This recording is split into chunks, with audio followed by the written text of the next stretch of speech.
कर दिया है इजराइल पर ताबड़तोड़ अटैक।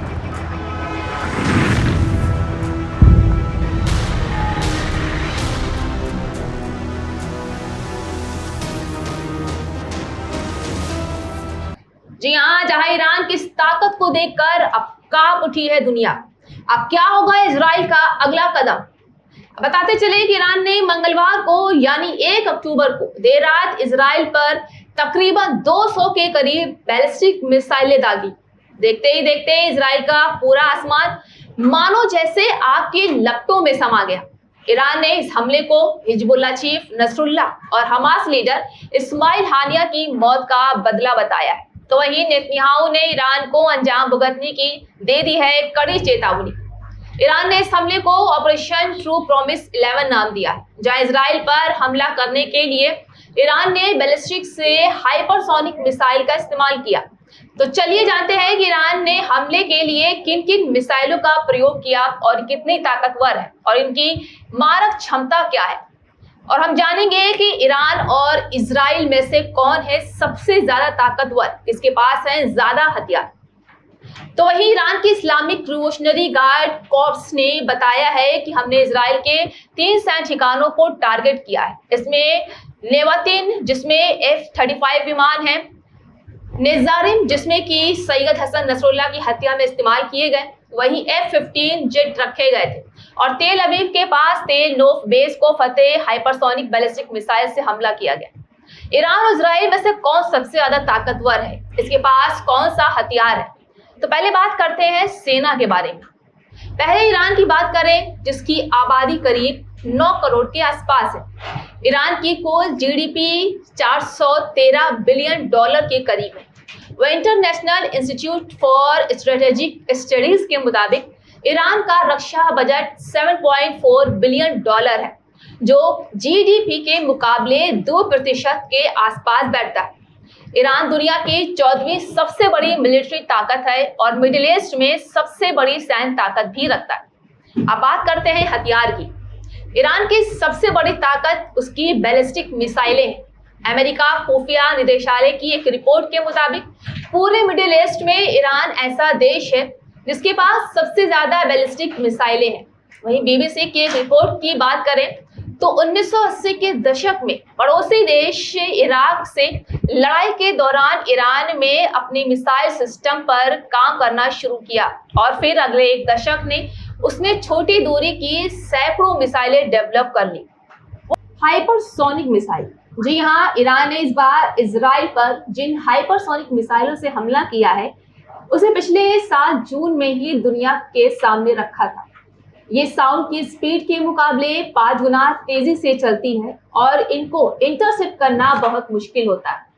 तो इसके अलावा ईरान पूरे मिडिल ईस्ट में ड्रोन का सबसे बड़ा प्रोड्यूसर भी है। एयरफोर्स और नेवी की कितनी ताकत है ईरान के पास? ईरान के पास 273 फाइटर जेट और लड़ाकू एयरक्राफ्ट है। इसके अलावा 50 से ज्यादा हेलीकॉप्टर, 240 ट्रांसपोर्ट हेलीकॉप्टर, 1783 टैंक, 572 बख्तरबंद गाड़ियां हैं। इजराइल के मुकाबले ईरान की नौसेना आधुनिक है, लेकिन उसके पास 220 के आसपास जहाज है, जबकि इजराइल के पास सिर्फ और सिर्फ 60 जहाज है। परमाणु हथियार, दावा किया जाता है कि ईरान के पास परमाणु हथियार है। हालांकि ईरान ने कभी खुलकर ना तो माना है और ना तो कभी इसकी पुष्टि ही की है कि उसके पास परमाणु हथियार है। ये तो बात थी ईरान की ताकत के बारे में। अब जानते हैं कि इजराइल के पास कितनी ताकत है। क्या वो ईरान के मुकाबले ज्यादा ताकतवर है या उसके पास पावर कम है?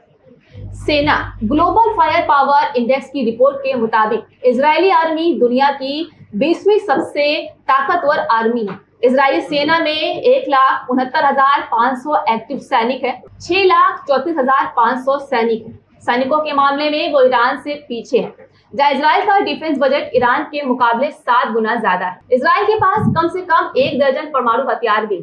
इजराइल ने भी कभी खुलकर नहीं माना है कि उसके पास न्यूक्लियर वेपन है, लेकिन तमाम डिफेंस एक्सपर्ट्स और थिंक टैंक ने इसकी पुष्टि की है। ग्लोबल फायर पावर की रिपोर्ट के मुताबिक इजरायली आर्मी के पास कम से कम 241 लड़ाकू जेट, 48 लड़ाकू हेलीकॉप्टर और 2200 के आसपास टैंक है। वहीं नेवी की बात करें तो इजराइल के पास कम से कम 7 युद्धपोत और 6 पनडुब्बियां भी है। हथियार। इजराइल के डिफेंस सिस्टम और हथियारों की बात करें तो आयरन डोम और डेविड स्लिंग जैसे एयर डिफेंस सिस्टम उसकी सबसे बड़ी ताकत माने जाते हैं, जो लॉन्ग रेंज से लेकर छोटी दूरी की मिसाइलों, रॉकेट और ड्रोन को हवा में ही मार गिराते हैं। इसके अलावा इजराइल के पास 1200 से ज्यादा तोपखाने, मल्टीपल लॉन्च रॉकेट सिस्टम और स्मार्ट बम जैसे हथियार भी हैं, जो टारगेट पर अचूक निशाना लगाते हैं। ईरान द्वारा इजराइल पर किए गए हमले को लेकर लखनऊ ईदगाह के इमाम खालिद रशीद फिरंगी महली ने अपनी प्रतिक्रिया देते हुए सिटीजन वाइज संपादक नजर मेहंदी को बताया कि ईरान के पास ये कदम उठाने के अलावा कोई रास्ता नहीं था। आप खुद सुनिए इस ऑडियो क्लिप में कि खालिद रशीद फिरंगी महली ने क्या कहा है। जिस तरीके से पिछले कई सालों से इसराइल की जानिब से फ़िलिस्तीनियों पर जुल्म और सितम के पहाड़ ढाए जा रहे हैं, और भी दूसरी कंट्रीज़ में के जितने भी लॉज हैं और जितने भी इंटरनेशनल लॉज हैं, सबकी धज्जियां उड़ाते हुए दूसरी कंट्रीज़ में भी और ईरान के अंदर भी जिस तरीके से लोगों का कत्ल किया गया है, लिहाजा तमाम नाइंसाफ़ियों और जुल्म और सितम की हदें पार हो चुकी हैं। इस वजह से अब जो ईरान ने कदम उठाया है, हम समझ रहे हैं कि इसके अलावा कोई दूसरा रास्ता नहीं था। इस वजह से अब ज़रूरत इस बात की है कि दुनिया इस बात को भी समझे कि लड़ाई झगड़ा और वॉर किसी मसले का हल नहीं होती है। इस वजह से इंटरनेशनल कम्युनिटी को आगे आकर के और इस मसले को हमेशा के लिए हल करना चाहिए। क्या आप भारत सरकार से कोई अपील करेंगे कि वो कुछ दोनों कंट्रियों के बीच में कुछ समझौता कराने की कोशिश करें? हाँ, नहीं, इंडिया भी इस सिलसिले में बहुत अहम रोल अदा कर सकता है, क्योंकि इंडिया के दोनों कंट्रीज़ से हमेशा बहुत अच्छे ताल्लुकात रहे हैं।